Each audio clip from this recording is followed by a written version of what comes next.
Rheumatoid arthritis అవనివ్వండి, లేకపోతే కీళ్ళ నొప్పులు అవనివ్వండి, ఈరోజు 30-45 సంవత్సరాల మధ్యలో ఉన్న వాళ్ళకి కూడా వెన్నుపూస అరిగిపోయిందని, నెక్ బోన్స్ అరిగిపోయినాయని, మోక చేతులు అరిగిపోయినాయని, ఎక్కువగా మోకాళ్ళు అరిగిపోయి ఆ గమ్ అనేది లేకుండా ఉండటం వల్ల మాకు ఈ కీళ్ళ నొప్పులు వచ్చినాయండి.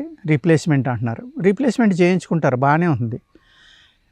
రీప్లేస్మెంట్ ఎవ్రీ 10 yearsకి చేయాలని కొందరు అంటున్నారు. అనేక రకాలైన ఇంజక్షన్లు వచ్చినాయి, అది చేయించుకున్నా సరిపోతుంది, మళ్ళీ అక్కడ కావాల్సినంత ఫామ్ అవుతుందని కొందరు అంటున్నారండి. కానీ కొంతమంది ప్రముఖ డాక్టర్లు ఏమో అది మంచి పద్ధతి కాదని వాళ్ళే చెప్తున్నారు, అటువంటి తప్పులు చేయొద్దు అని. ఇక్కడ ఈ ప్రాబ్లం రావడానికి కారణం ఏంటంటే ల్యాక్ ఆఫ్ ఎక్సర్సైజ్ అండి, ఫుడ్లో తేడా.